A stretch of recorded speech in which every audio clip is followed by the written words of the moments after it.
जय हिंद दोस्तों, स्वागत है आपका अपने यूट्यूब के चैनल पर। रेडी हो जाइए, आज हम 72वीं बीपीएससी टेस्ट सीरीज का सबसे इंपॉर्टेंट सेट देखने वाले हैं, जो कि आपका दृष्टि आईएएस के द्वारा जो 72वीं बीपीएससी का वो टेस्ट कराया जा रहा है, उसको हम लोग देखेंगे। टेस्ट नंबर 24 का आज आपका पार्ट 2 होने वाला। पार्ट 1 आपका हो चुका है, आज आपका पार्ट 2 होगा, यानी कि 75 नंबर प्रश्न से लेकर 150 नंबर प्रश्न आपका पूरा कंप्लीट कराया जाएगा। ध्यान रखिए, 150 नंबर पूरा व्याख्या के साथ में कराया जाएगा। अब वीडियो को भी 1.15x पे देखिएगा, थोड़ा सा ज़्यादा बढ़िया लगा। वीडियो का स्पीड थोड़ा सा बढ़ा लीजिएगा। चलिए, इधर उधर करने से कोई फायदा नहीं है, चलते हैं सीधा प्रश्न नंबर 76 की ओर। चलिए, यहाँ पर 75 नंबर 76 से हम लोग स्टार्ट करते हैं, क्योंकि 75 नंबर प्रश्न तक आपका हो चुका था। तो उससे पहले भी एक जरूरी सूचना कि अगर अभी तक आप लोग चैनल को सब्सक्राइब नहीं किए तो प्लीज़ आपसे हाथ जोड़ कर निवेदन कर रहे हैं, प्लीज़ चैनल को सब्सक्राइब कर लीजिए और चैनल के साथ में जुड़ जाइए। प्लीज़ भैया चैनल को सब्सक्राइब कर लीजिए। चलिए स्टार्ट करते हैं यहाँ से प्रश्न नंबर 76 से। तो ये 76 नंबर प्रश्न, अखिल भारतीय मजदूर संघ AITUC के संबंध में निम्नलिखित कथनों पर विचार कीजिए। किसके बारे में? अखिल भारतीय मजदूर संघ के संबंध में निम्नलिखित कथनों पर विचार कीजिए। ध्यान में रख गया, AITUC के संबंध में निम्नलिखित कथनों पर विचार करना, बताना कि कौन सा कथन आपका सही है। तो देखिए, एक में लाला लाजपत राय को AITUC के पहले महासचिव के रूप में चुना गया था। क्या कथन एक आपका सही है? कथन एक आपका बिल्कुल गलत है। ध्यान में रखिएगा, इसका सही उत्तर क्या हो जाएगा? देखिए, अखिल भारतीय मजदूर संघ के कांग्रेस की स्थापना 31 अक्टूबर 1920 को हुई थी। लाला लाजपत राय को AITUC के पहले अध्यक्ष और दीवान चमन लाला को पहले महासचिव के रूप में चुना गया था। ध्यान रखिएगा, दो में आपका कांग्रेस से के वर्ष 1922 गया अधिवेशन में AITUC के गठन का स्वागत किया और इसकी सहायता के लिए एक समिति का गठन किया। क्या आपका बिल्कुल सही है? ध्यान रखिए, तो कथन दो आपका बिल्कुल सही है। ध्यान रखिए, कथन दो सही है, तो इसका सही उत्तर आपका हो जाएगा ऑप्शन नंबर बी हो जाएगा। केवल दो आपका इसमें सही है। नेक्स्ट क्वेश्चन पे चलते हैं, प्रश्न नंबर 77 की ओर। चलिए बताइए, निम्नलिखित घटनाओं पर विचार कीजिए। उपयुक्त घटनाओं को सही कालानुक्रम में व्यवस्थित करना। पहला कौन सा हुआ था, ये आप लोग को बताना है। तो पहला देखिए, आपका चार्ल्स वुड डिस्पैच आपका हुआ था, ये आपका पहला हुआ था। ध्यान रखिएगा, ये आपका पहला हुआ था। तो बताइए, दूसरा आपका कौन सा हुआ था? तो दूसरा आपका हुआ था हंटर आयोग। उसके बाद आपका दूसरा हुआ था हंटर आयोग। उसके बाद आपका कौन सा हुआ था? आपका हुआ था रेले आयोग। ध्यान रखिए, ये आपका तीसरा हुआ था। फिर आपका ली आयोग हो जाएगा, ये आपका चौथा हुआ था। ध्यान रखिए, तो ऑप्शन नंबर बी आपका सही उत्तर हो जाएगा। नेक्स्ट क्वेश्चन पे चलते हैं, प्रश्न नंबर 78 की ओर। बताइए, पावना विद्रोह संबंधित है। पावना विद्रोह जमींदारों के दमनकारी नीतियां से आपका संबंधित है। ध्यान में रखिएगा, ऑप्शन नंबर ए आपका सही उत्तर हो जाएगा। नेक्स्ट क्वेश्चन पे चलते हैं, प्रश्न नंबर 79 की ओर। बताइए, प्राचीन काल के संदर्भ में सुधार, निरंधार और शर्तोभद्र शब्द का संबंध किससे है? तो प्राचीन काल के संदर्भ में संधार, निर्धार और शर्तोभद्र का संबंध किससे है? तो इनका संबंध आपका जो है सो मंदिर स्थापत्य कला से है। ध्यान में रखिएगा, किससे? तो आपका मंदिर स्थापत्य कला से है, याद रखिएगा। देखिए, इसके बारे में थोड़ा सा लोग जानते हैं। देखिए, संधारा, निरंधारा और शर्तोभद्र मंदिर वास्तुकला से संबंधित है। ध्यान में रखिएगा। नेक्स्ट क्वेश्चन पे आते हैं, प्रश्न नंबर 80 की ओर। मतलब वॉरेन हेस्टिंग ने निम्नलिखित उद्देश्य में से कोलकाता मदरसा की स्थापना की। वॉरेन हेस्टिंग ने निम्नलिखित उद्देश्य से कोलकाता मदरसा की स्थापना की थी। तो अपना कंपनी के दरबार में ब्रिटिश प्रशासन की सहायता के लिए योग्य भारतीयों को तैयार करना था। ध्यान में रखिएगा, तो ऑप्शन नंबर बी आपका सही उत्तर हो जाएगा। कंपनी के दरबार में ब्रिटिश प्रशासन की सहायता के लिए योग्य भारतीयों को तैयार करना था। ध्यान रखिएगा, तो ऑप्शन नंबर बी आपका सही उत्तर हो जाएगा। देखिए, कोलकाता मदरसा की स्थापना वॉरेन हेस्टिंग द्वारा सन 1781 में मुस्लिम कानून और संबंधित विषयों के अध्ययन के लिए की गई थी। ध्यान में रखिएगा। नेक्स्ट क्वेश्चन पे चलते हैं, प्रश्न नंबर 81 की और। बताइए, निम्नलिखित में से कौन सा बाणभट्ट द्वारा लिखा गया था? चलिए, अगर ये लिखने पर आ रहा है तो अगर आप लोग को कोई बुक चाहिए होगा प्रैक्टिस सेट के लिए, तो आपका लिंक जो है डिस्क्रिप्शन में होगा, बहुत सारा बुक का, आप लोग वहाँ से ऑनलाइन कर लीजिएगा और आप लोग सेट लगा लीजिएगा। तो निम्नलिखित में से कौन बाणभट्ट द्वारा लिखा गया है? बाणभट्ट के द्वारा आपका कौन सा लिखा गया है? तो बहुत बढ़िया क्वेश्चन भैया। देखिए, आपका हर से आपका जो बाणभट्ट के द्वारा लिखा गया है सबको पता है। अब पर्वतीय परिणय भी आपका जो है सो बाणभट्ट के द्वारा लिखा गया है। बाकी मयूर शतक आपको बाणभट्ट के द्वारा नहीं लिखा गया है। वाक्यदीपीय भी आपका जो है सो बाणभट्ट के द्वारा नहीं लिखा गया है। देखिए, आपका सही उत्तर कौन सा हो जाएगा? तो ऑप्शन नंबर डी आपका सही उत्तर हो जाएगा। नेक्स्ट क्वेश्चन पर चलते हैं, प्रश्न नंबर, देखिए प्रश्न नंबर 82 क्या बोल रहा है? एकता प्रणाली के संदर्भ में निम्नलिखित में से कौन सा कथन सही नहीं है? इसके बारे में, एकता प्रणाली के संदर्भ में निम्नलिखित में से कौन सा कथन आपका सही नहीं है? तो बताइएगा। यह कृषि पर कर लगाने की प्रथा है, यह कृषि पर कर लगाने की प्रथा थी, जो कि बिल्कुल आपका ये तो सही है। इसमें बोला कौन सा सही नहीं है, यहाँ ध्यान दीजिएगा। देखिए, इसमें वंशानुगत का प्रावधान थे, बिल्कुल गलत है, ध्यान रखिएगा। इसमें वंशानुगत प्रावधान नहीं थे। देखिए, इसके बारे में थोड़ा सा हम लोग जानते हैं। इल्तुतमिश ने अपने साम्राज्य को कई बड़े और छोटे इक्तों में विभाजित किया और वेतन के बदले भूमि का आवंटन किया, जिसे उसने अपने तुर्की अधिकारियों को विस्तारित किया। ध्यान रखिएगा। नेक्स्ट क्वेश्चन पे चलते हैं, प्रश्न नंबर। बाकी आपका सी याद कर सकते हैं, सही है। डी भी आपका सही है। किसके बारे में? एकता प्रणाली के संदर्भ में। ध्यान रखिएगा। बाकी आपको इसमें बोल रहा कौन सा गलत है, तो ऑप्शन नंबर बी आपका गलत है। ध्यान रखिएगा। नेक्स्ट क्वेश्चन पे चलते हैं, प्रश्न नंबर 83 की ओर। बताइए, सैयद वंश के संस्थापक कौन था? बताइए, कितना बढ़िया क्वेश्चन है। सैयद वंश के संस्थापक आपको कौन था? तो ये आपका खिजर खान थे। कौन थे? सैयद वंश के संस्थापक आपका खिजर खान थे। ये सैयद वंश की स्थापना खिजर खान ने की थी, जो पूर्व में मुल्तान का गवर्नर रह चुका था तथा मैसूर में उसकी उत्तराधिकारी शाहरुख को सर्वोच्च सत्ता को स्वीकार करता था। ध्यान रखिएगा। नेक्स्ट क्वेश्चन में चलते हैं, प्रश्न नंबर 84 की ओर। तो निम्नलिखित में से कौन सा कथन सही नहीं है? क्या बोल रहा है, कौन सा कथन आपका सही नहीं है, ये आप लोग को बताना है। कथन 1 में देखिए, हुमायूं ने लाहौर में मजाली मस्जिद एवं ईसा खान मस्जिद का निर्माण कराया, जो कि बिल्कुल आपका गलत है। ध्यान रखिए, बिल्कुल आपका गलत है। बाकी देखिए, इसका सही उत्तर आपका क्या हो जाएगा, चलिए आप लोग कमेंट बॉक्स में बताइएगा। क्या करना है आप लोग को? कमेंट बॉक्स में बताना है। चलिए हम बताते हैं। तो ये हुमायूं ने दिल्ली के एक नया शहर बसाया, जिसका नाम उसने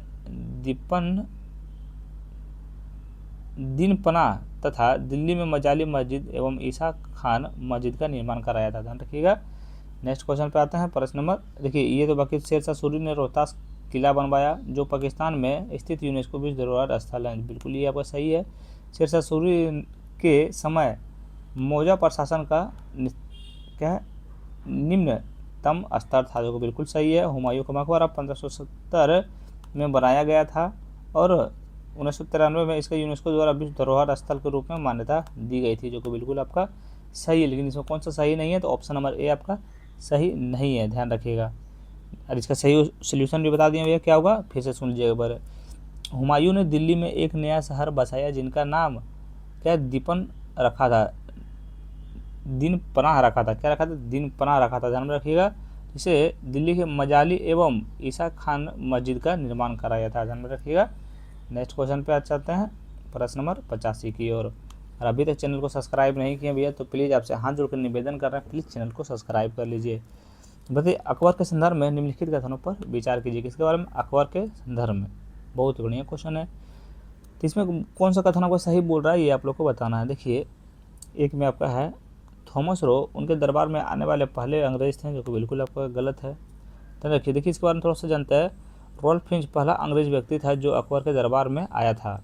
कौन आया था? रॉल्फ फिंच आए थे। ध्यान रखिएगा। यहाँ क्या बोल रहा है? थॉमस रो नहीं, तो आपको कौन आया था? रॉल्फ फिंच आए थे।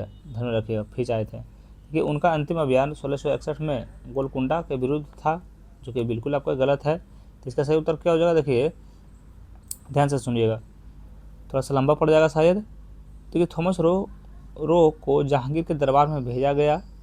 शुरुआत में सूरत बंदरगाहों पर ईस्ट इंडिया कंपनी के जहाज पहुंचते थे। थॉमस रो ने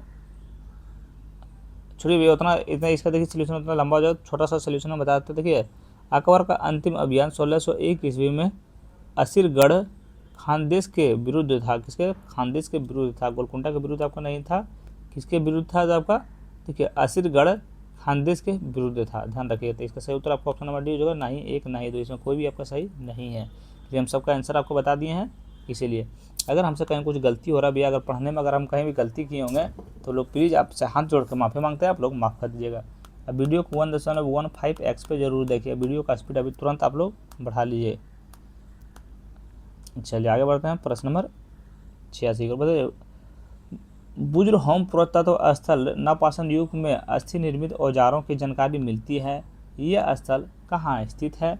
आपका जम्मू कश्मीर में स्थित है। ये सब छोटा छोटा क्वेश्चन पे ज़्यादा टाइम नहीं लेना है भैया।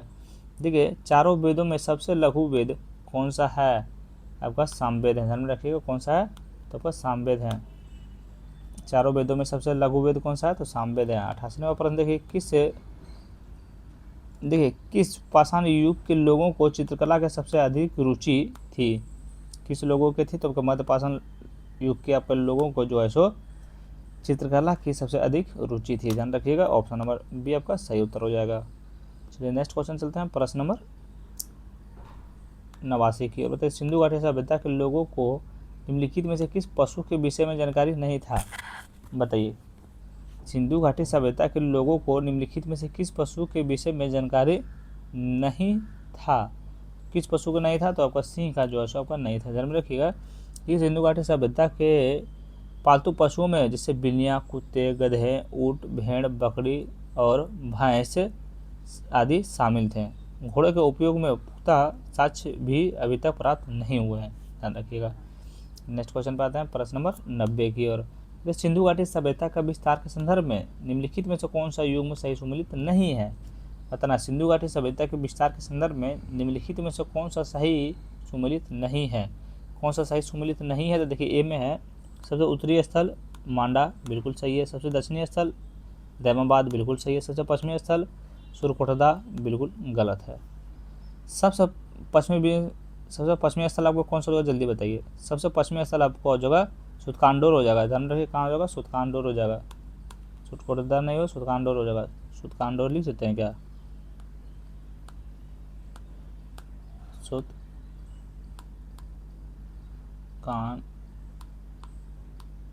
सुतकांडोर हो जाएगा।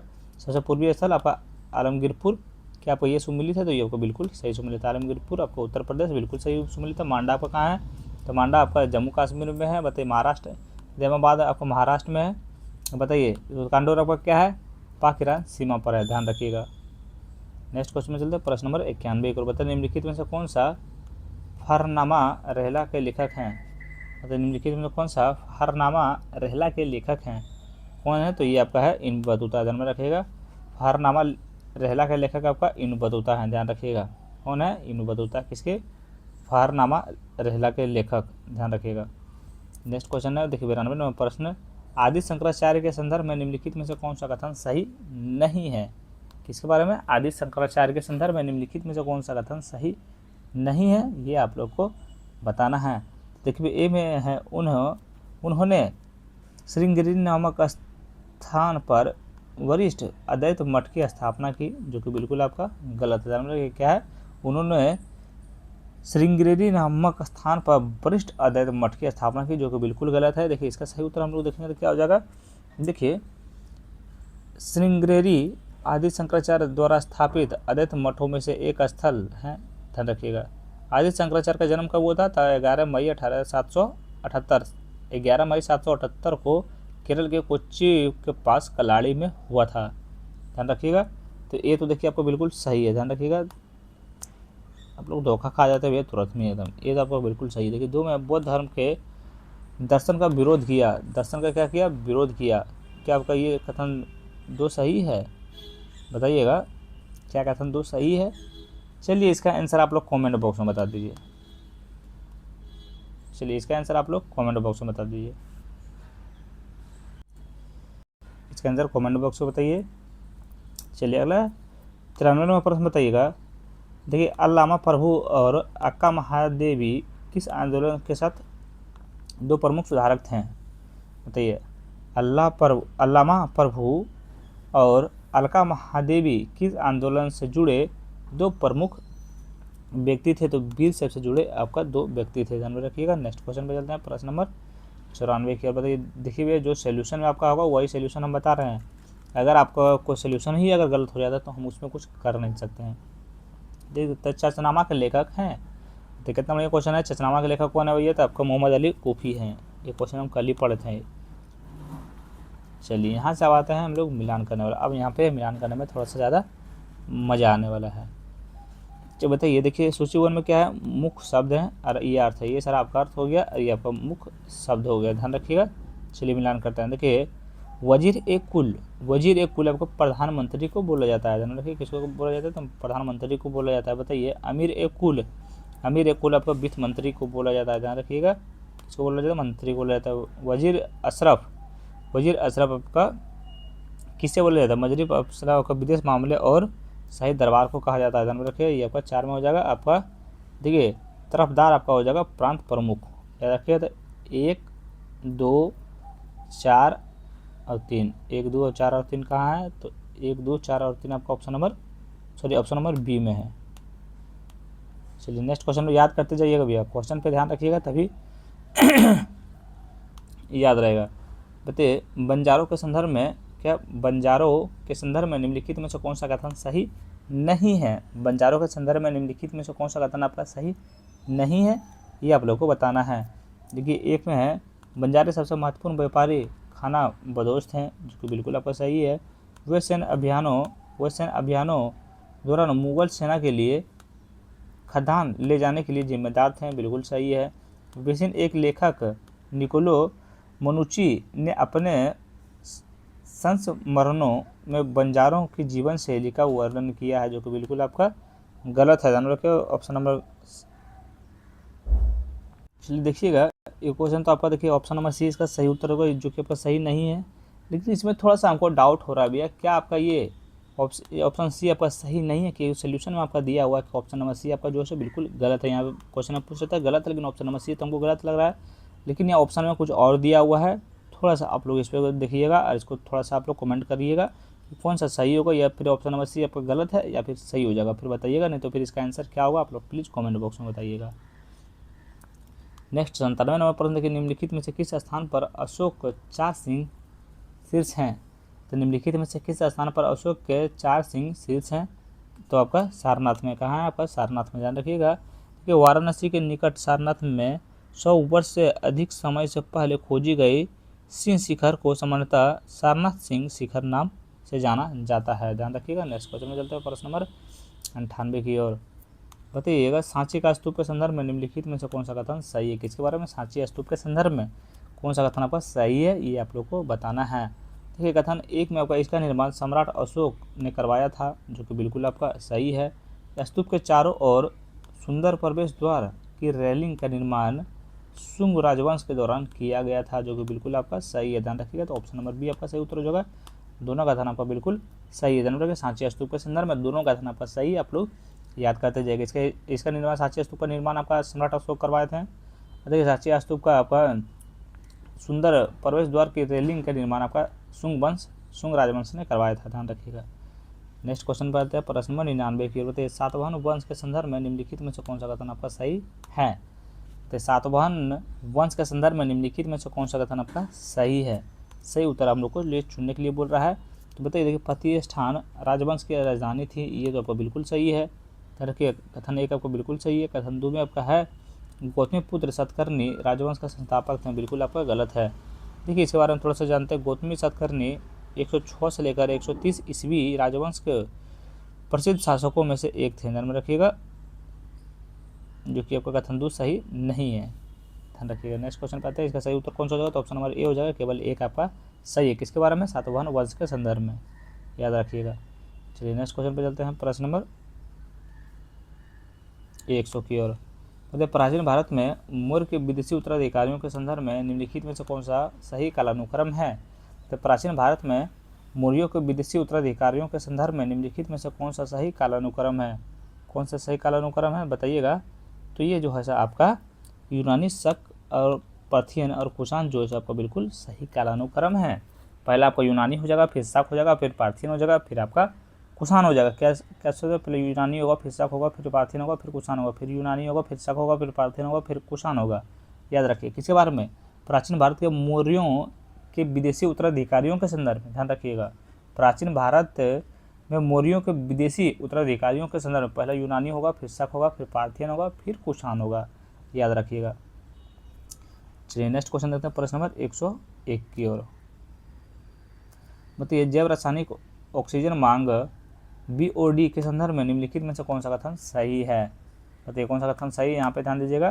देखिए जैव रासायनिक ऑक्सीजन मांग के संदर्भ में निम्नलिखित कथनों पर विचार कीजिए और बताना कि उपयुक्त कथनों में से कौन सा कथन आपका सही है।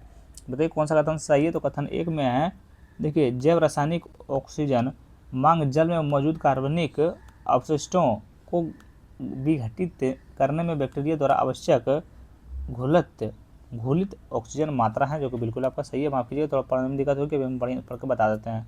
तो जब रासायनिक ऑक्सीजन मांग के उच्च उमान जल में कम घुलित ऑक्सीजन DO की मात्रा प्रदर्शित करता है, ये भी आपका बिल्कुल सही है।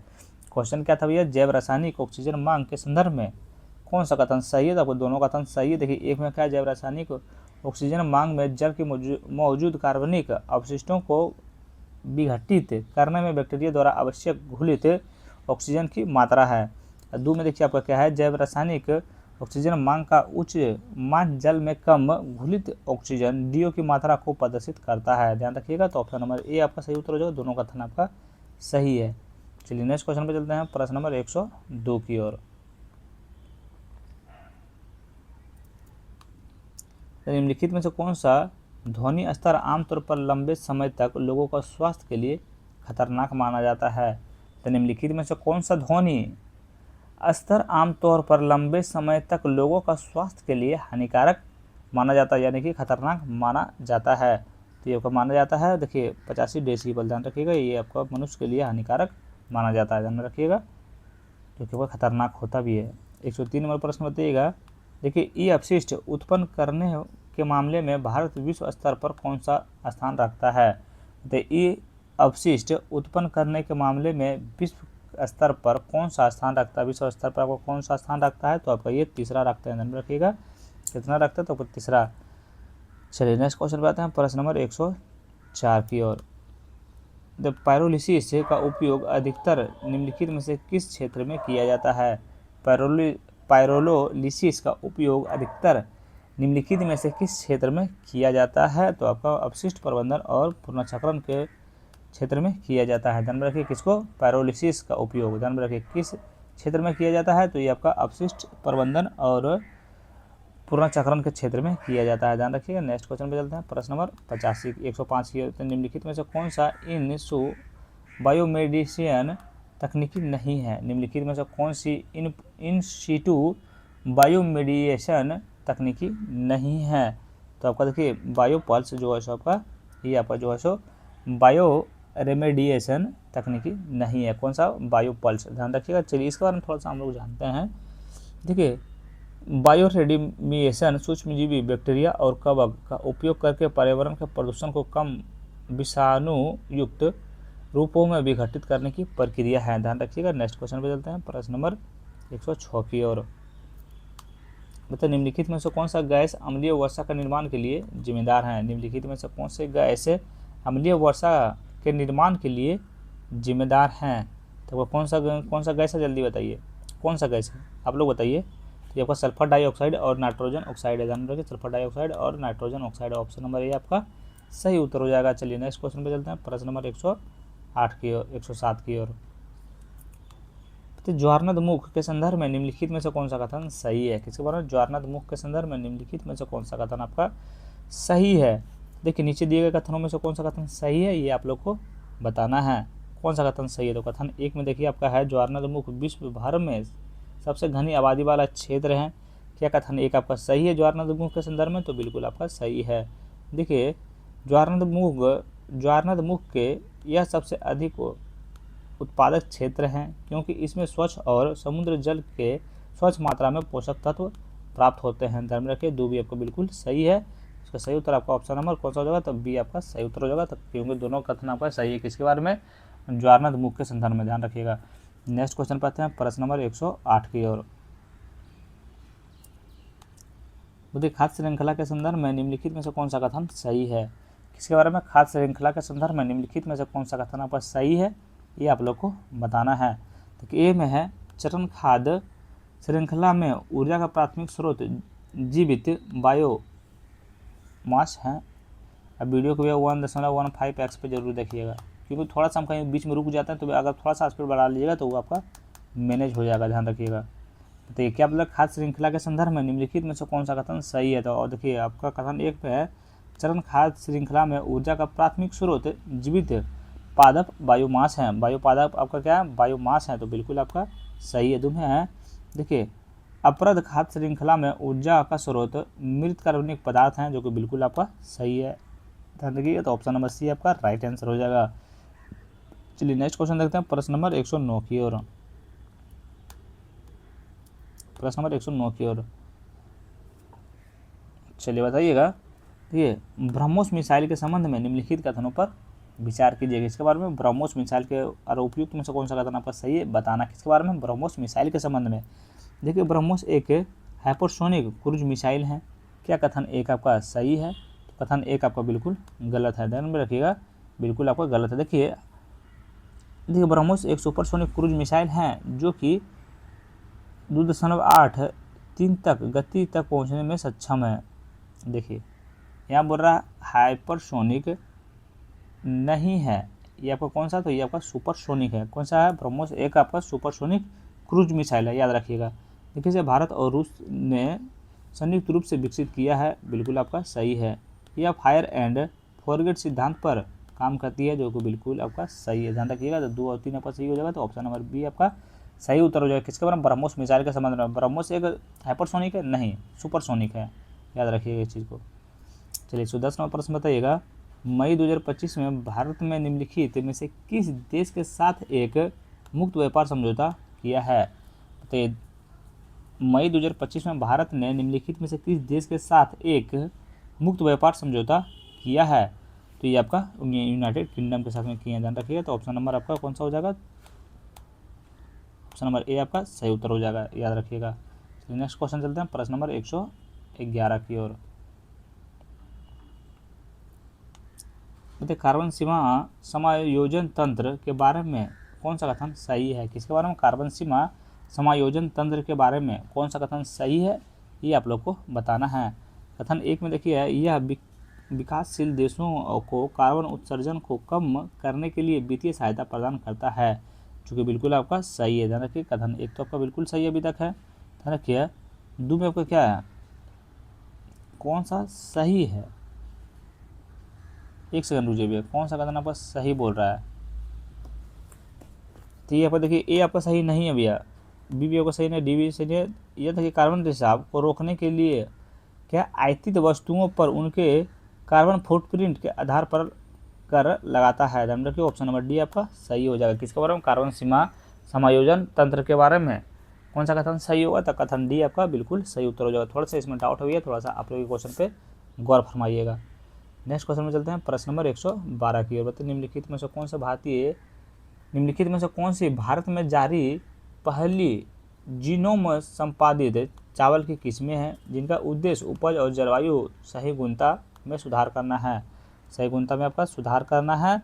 तो ये आपका DRR धान 100 कमला और पूषा DST चावल उगन। ध्यान रखिए। तो ऑप्शन नंबर बी आपका सही उत्तर हो जाएगा। क्वेश्चन में थोड़ा सा ध्यान से पढ़ेंगे, इसका थोड़ा सा हम सोल्यूशन बताते हैं, जाके थोड़ा सा ज़्यादा मजा आएगा। देखिए भारत में 2025 में पहली का जीनोम एडिटेड चावल की किस्में जारी की है, जिसे DRR धान 100 कमला और पूषा DST राइस 1, जिन्हें ICR ने CRISPR SAG 9 जीनोम एडिटिंग का उपयोग कर विकसित किया है। ध्यान रखिएगा, थोड़ा सा समझ में नहीं आया हमको पता है भैया। चलिए आगे बढ़ते हैं प्रश्न नंबर 12 की ओर। चलिए इसका आंसर आप लोग प्लीज़ कमेंट बॉक्स में बताइएगा। बहुत इजी क्वेश्चन है, आप लोग को हार्ड लग रहा होगा, लेकिन नहीं हार्ड ये बिल्कुल भी नहीं है, बहुत इजी क्वेश्चन है। चलिए बताइए इसका आंसर क्या होगा कमेंट बॉक्स में। तो हर बार 1-2 क्वेश्चन छोड़ते हैं आप लोग को बताने के लिए। और अभी तक चैनल को सब्सक्राइब नहीं किए भैया तो प्लीज़ आपसे हाथ जोड़कर निवेदन कर रहे हैं, प्लीज़ चैनल को सब्सक्राइब कर लीजिए। चैनल को सब्सक्राइब करना बहुत ज़रूरी है भैया। पता नहीं क्या हो गया, अभी 10 दिन से सब्सक्राइबर एक वो बढ़ ही नहीं रहा है। अंतर्राष्ट्रीय परमाणु ऊर्जा एजेंसी के बारे में निम्नलिखित में से कौन सा कथन सही है? अंतर्राष्ट्रीय परमाणु ऊर्जा एजेंसी के बारे में निम्नलिखित में से कौन सा कथन आपका सही है, ये आप लोग को बताना है। तो देखिए ये सही कौन सा, देखिए यह इसका सही उत्तर हो जाएगा अंतर्राष्ट्रीय परमाणु ऊर्जा एजेंसी के बारे में। इसका सही उत्तर हो जाएगा यह 1957 में स्थापित किया गया था, जिसका मुख्यालय वियना में है और इसका उद्देश्य शांतिपूर्ण परमाणु ऊर्जा उपयोग को बढ़ावा देना है। ध्यान रखिएगा। तो ऑप्शन नंबर सी आपका सही उत्तर हो जाएगा। कौन सा? यह 1957 में स्थापित किया गया था, जिसका मुख्यालय वियना में है। इसका उद्देश्य शांतिपूर्ण परमाणु ऊर्जा उपयोग को बढ़ावा देना है। ध्यान रखिएगा। नेक्स्ट क्वेश्चन आता है प्रश्न नंबर 115 की ओर।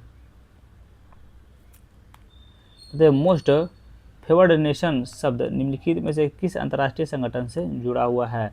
तो मोस्ट फेवर्ड नेशन शब्द निम्नलिखित में से किस अंतर्राष्ट्रीय संगठन से जुड़ा हुआ है, किस अंतर्राष्ट्रीय संगठन से जुड़ा हुआ है, तो आपका विश्व व्यापार संगठन से आपका जुड़ा हुआ है, ध्यान में रखिएगा। देखिए मोस्ट फेवर्ड नेशंस सिद्धांत मुक्त व्यापार संगठन की एक प्रमुख विशेषता है, ध्यान रखिएगा। नेक्स्ट क्वेश्चन पे आते हैं, प्रश्न नंबर 116 की। जितना भी आज तक सेट हुआ भैया सबसे इजी सेट आपका यही इसी में आ रहा है, ध्यान रखिए आज ही है। 16वीं एशियाई शेर गणना 2025 के अनुसार गुजरात में एशियाई शेरों दर्ज की आबादी क्या है। 16वीं एशियाई शेर गणना 2025 के अनुसार गुजरात में एशियाई शेरों की दर्ज आबादी क्या है। आपका 891 शेर बचे हुए हैं, ध्यान में रखिएगा। अगला नंबर प्रश्न बताइएगा 117 नंबर प्रश्न। देखिए निम्नलिखित में से कौन सा CRISPR SAG9 तकनीकी का अच्छा वर्णन करता है। ये आपको कौन सा अच्छा वर्णन करता है, कौन सा CRISPR CAS9 तकनीकी का कार्य का सबसे अच्छा वर्णन कौन करता है। तो ये आपका जीनोम के भीतर DNA संकेतिक उत्पादन को सक्षम बनाता है, ध्यान रखिएगा। तो ऑप्शन नंबर सी आपका सही उत्तर हो जाएगा। नेक्स्ट क्वेश्चन पे आते हैं, प्रश्न नंबर 18 की ओर। देखिए 2025 में दक्षिण एशिया की सबसे बड़ी उपयोगिता पैमाने पर बैटरी ऊर्जा भंडार प्रणाली का उद्घाटन कहाँ किया गया है। कितना बढ़िया क्वेश्चन है भैया, कहाँ किया गया, कल ही ये वाला हम पढ़ रहे थे, तो पर नई दिल्ली में किया गया था, ध्यान रखिएगा। ये 2025 में एशिया की सबसे बड़ी उपयोगिता पैमाने पर बैटरी ऊर्जा भंडारण प्रणाली का उद्घाटन कहाँ किया गया था, तो अपन नई दिल्ली में किया गया था, ध्यान रखिएगा। नेक्स्ट क्वेश्चन पे आते हैं, प्रश्न नंबर 119 की ओर। बताइए वर्ष 2025 में भारत मंगोलिया संयुक्त सैन्य अभ्यास नोमैडिक एलिफेंट का 17वां संस्करण कहाँ आयोजित किया गया था। माफ़ कीजिएगा थोड़ा सा पढ़ने में दिक्कत हुआ भी है, तो हम एक इंसान है, प्लीज़ कमेंट में गाली गलौज नहीं कीजिएगा, अच्छा नहीं लगता है सुनने में। देखिए क्या बोल रहा है, देखिए हम भी अगर कोई चीज़ सीख रहे हैं भैया तो उसमें थोड़ा सा टाइम लगता है, हर कुछ सीखने में टाइम लगता है। हिंदी पढ़ने का आदमी कोई भी पढ़ देता है, लेकिन जब ये बनाने के बाद ही आता है ना तो उसका हाथ कँप जाता है। बताइए वर्ष 2025 में भारत मंगोलिया संयुक्त सैन्य अभ्यास नोमैडिक एलिफेंट का 17वां संस्करण कहाँ आयोजित किया गया था। तो ये आपका देखिए अलान बटार मंगोलिया में किया गया था, ध्यान रखिएगा। तो ऑप्शन नंबर डी आपका सही उत्तर हो जाएगा। चलिए इसका सही उत्तर क्या हो जाएगा, उलान बटार मंगोलिया हो जाएगा, ध्यान रखिए। नेक्स्ट क्वेश्चन पे चलते हैं, प्रश्न नंबर 120 की ओर। ध्यान रखिए इधर वन लाइनर क्वेश्चन आ रहा है, तो ये आप लोगों को पता होगा शायद। तो निम्नलिखित में से कौन सा संगठन विश्व ऊर्जा निवेश रिपोर्ट जारी करता है। बताइए इस क्वेश्चन को कैसे नहीं पता होगा। तो ये रिपोर्ट आपको जारी कौन करते हैं, तो ये रिपोर्ट आपका अंतर्राष्ट्रीय ऊर्जा एजेंसी करते हैं, ध्यान रखिए। तो ऑप्शन नंबर सी आपका सही उत्तर हो जाएगा। चलिए नेक्स्ट क्वेश्चन में चलते हैं, प्रश्न नंबर 121 की ओर। बताइए चिनाब रेल पुल के बारे में निम्नलिखित में से कौन सा कथन सही है। किसके बारे में, चिनाब रेल पुल के बारे में निम्नलिखित में से कौन सा कथन सही है। तो ध्यान रखिए, देखिए इसका सही उत्तर आपका हो जाएगा, हम क्वेश्चन आंसर बता देते हैं। देखिए चिनाब रेल ब्रिज का सबसे ऊंचा रेलवे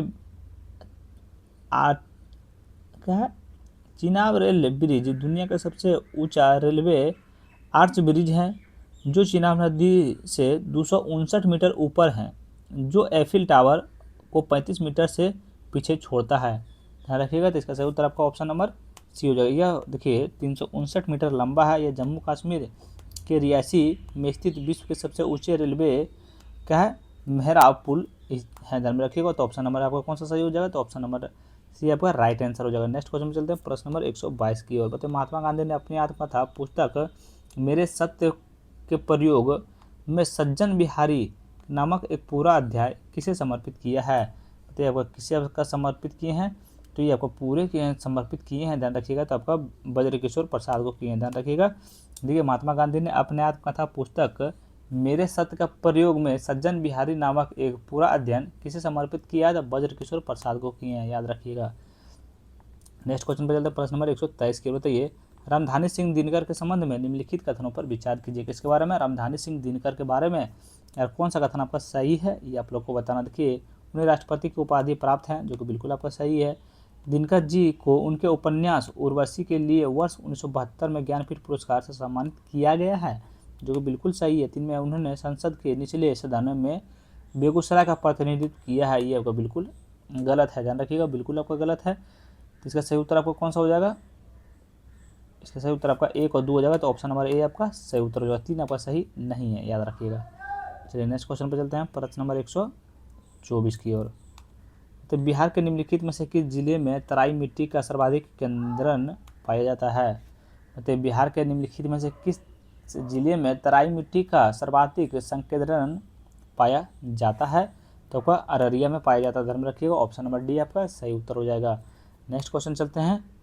देखिए, बिहार के कृषि जलवायु क्षेत्र 2 के बारे में निम्नलिखित कथनों पर विचार कीजिए। किसके बारे में? बिहार के कृषि जलवायु क्षेत्र द्वितीय के बारे में निम्नलिखित कथनों पर विचार करना है, बताना कि कौन सा कथन आपका सही है। कौन सा कथन सही है? तो देखिए, कथन 1 में आपका है, ध्यान रखिए, कथन 1 भैया, कोसी महानंदा और उसकी सहायक नदियों के जोड़ों मैदानों एवं गंगा की संकरी पट्टी में स्थित है, जो कि बिल्कुल आपका सही है। ध्यान रखिए, इस क्षेत्र में मृदा नाइट्रोजन से भरपूर है, जो कि बिल्कुल आपका गलत है। क्या है? बिल्कुल आपका गलत है। चलिए नेक्स्ट क्वेश्चन पे चलते हैं। प्रश्न नंबर सही उत्तर आपका ऑप्शन नंबर ये हो जाएगा, केवल एक आपका सही है। चलिए 126 नंबर प्रश्न बताइएगा। 124 नंबर प्रश्न कहाँ चल गया यार? हाँ, 124 नंबर प्रश्न का आपका सही ऑप्शन नंबर डी हो जाएगा। चलिए 126 नंबर प्रश्न बताइएगा। देखिए कितना बढ़िया क्वेश्चन है कि जून 2026 में आयोजित 22वें G7 शिखर सम्मेलन के संदर्भ में निम्नलिखित कथनों में से कौन सा कथन सही है?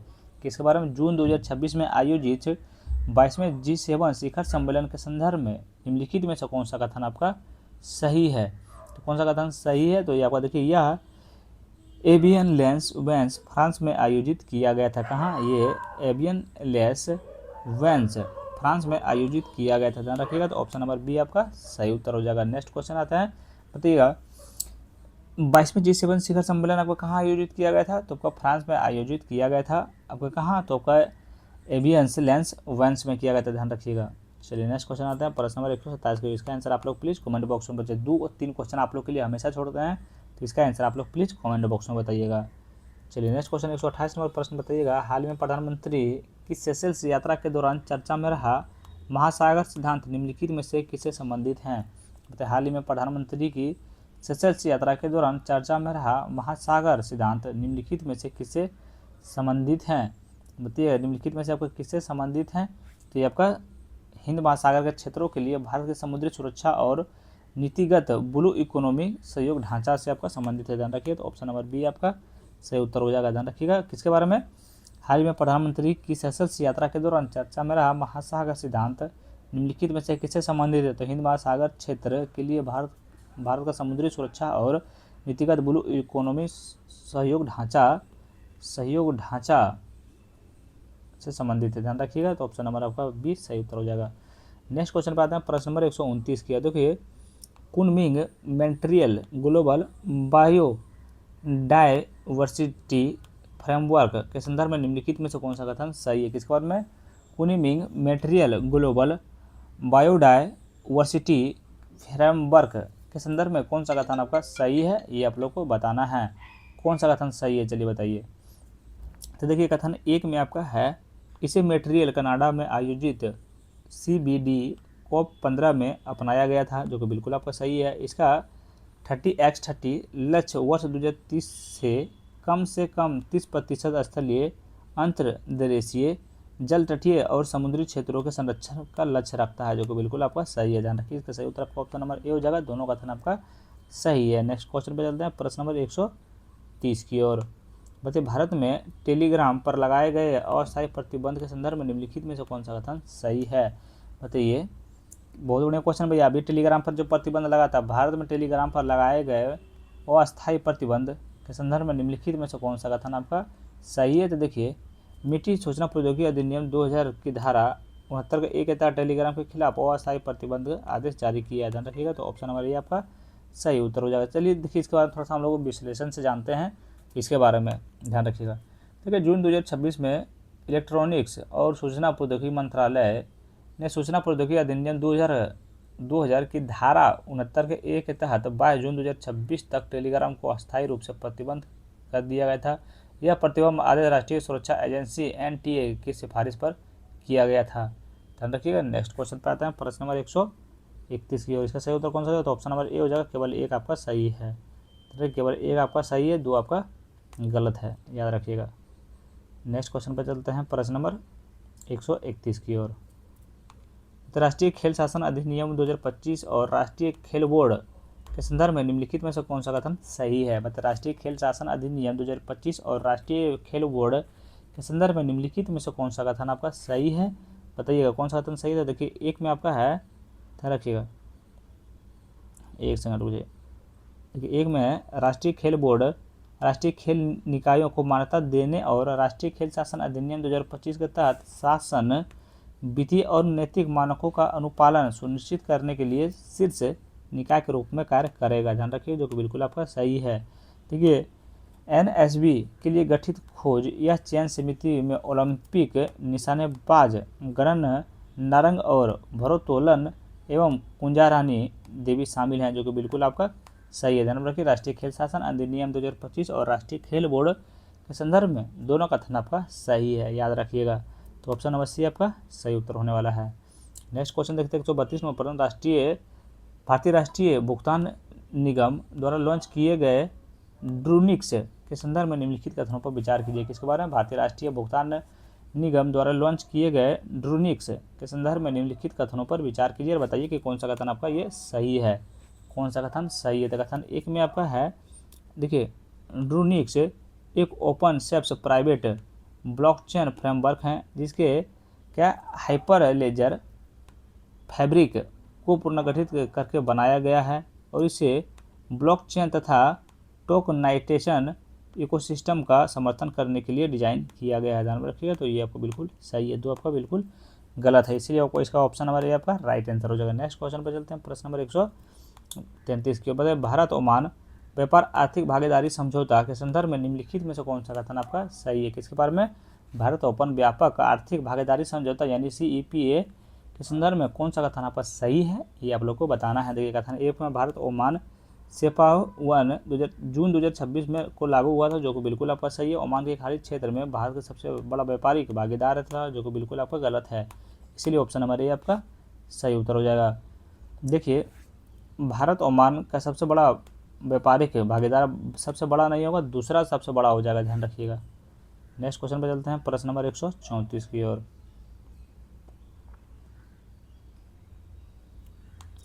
मतलब भारत में Netra air early warning and control system के संदर्भ में निम्नलिखित में से कौन सा कथनों पर विचार कीजिए। भारत के Netra air early warning and control system के संदर्भ में निम्नलिखित कथनों पर विचार कीजिए और सही उत्तर को आप लोग को चुनना है। क्या करना है? सही उत्तर को चुनना है। तो बताइएगा इसका सही उत्तर कौन सा हो जाएगा। तो देखिए ध्यान रखिए, देखिए एक में नेत्रा को इसका फाइनल ऑपरेशन क्लियरेंस प्राप्त हो जाता है, हो गया है, बिल्कुल सही है। इसके रक्षा अनुसंधान एवं विकास संगठन DRDO के तहत centre of airborne systems CABS द्वारा विकसित किया गया है और इसे एयरबेस के एम्ब्रेयर EMBA 145 1 विमान प्लेटफॉर्म पर स्थापित किया गया है, बिल्कुल आपका सही है। तुम्हें भारत एक स्वदेशी AEW&C क्षमता विकसित करने वाला अमेरिका, रूस, इजराइल और चीन के बाद विश्व का 5वां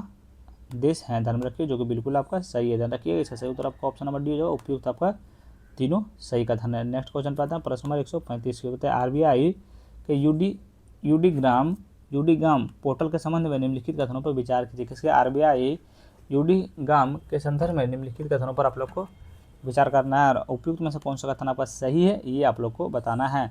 देखिए एक में यह पोर्टल उपयोगकर्ताओं को कई बैंकों की आबादी जमा का पता लगाने में सहायता करता है, जो कि बिल्कुल आपका सही है। दो में है, पोर्टल स्वयं निष्क्रिय खातों से संबंधित दावों का प्रत्यक्ष रूप से निपटाना करता है, जो कि बिल्कुल आपका गलत है। ध्यान रखिएगा, RBI यूडीगाम के पोर्टल के संबंध में कथन एक आपका सही हो जाएगा, तो ऑप्शन नंबर ए आपका राइट आंसर हो जाएगा। नेक्स्ट क्वेश्चन पे चलते हैं, प्रश्न नंबर 136। तो देखिए कथन 1 है, कथन 2 है। कथन एक में क्या? कोयला आधारित विद्युत संयंत्र संदर्भ में flue gas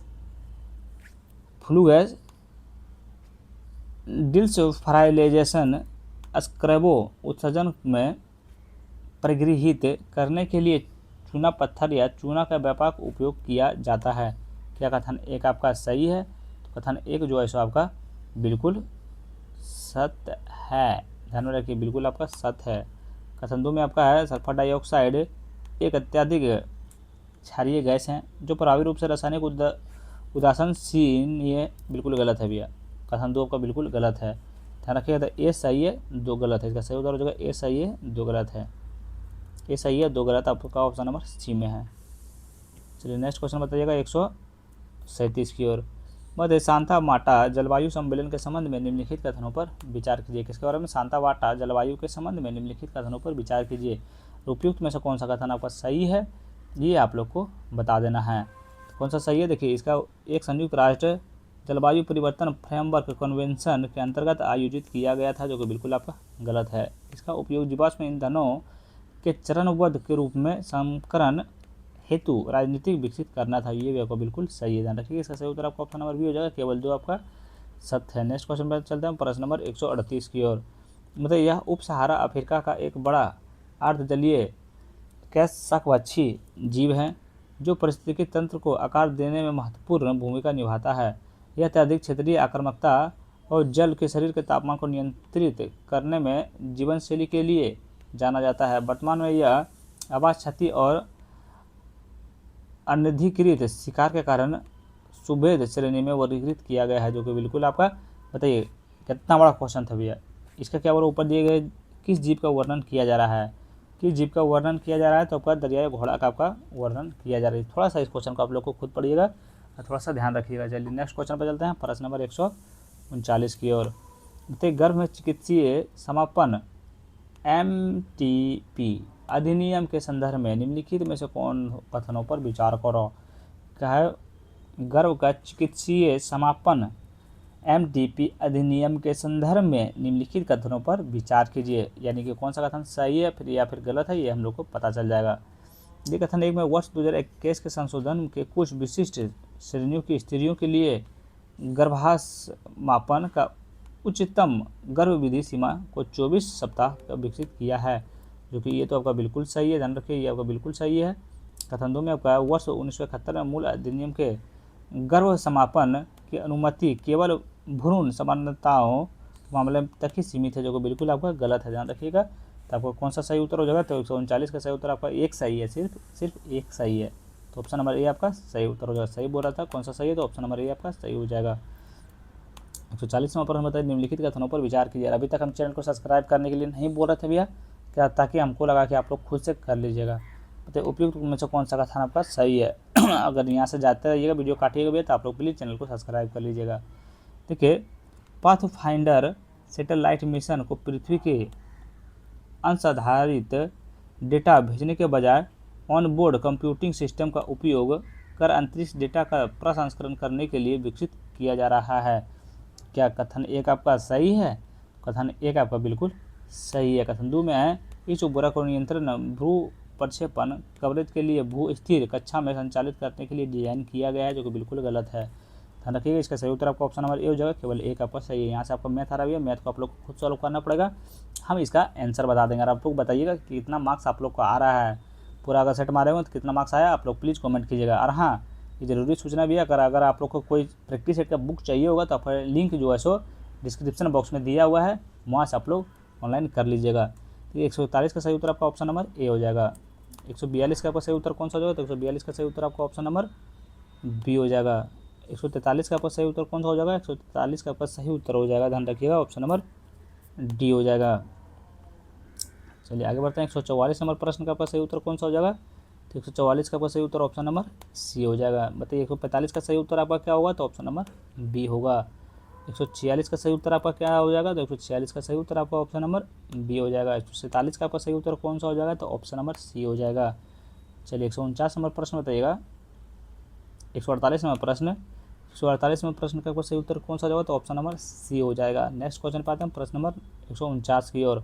option number D आपका राइट आंसर है। 100 नंबर प्रश्न का आपका सही उत्तर और आखिरी प्रश्न आज का है, तो इसका सही उत्तर आपका ऑप्शन नंबर सी हो जाएगा। जाते जाते भैया प्लीज़ चैनल को सब्सक्राइब करके जाइएगा। Thank you so much.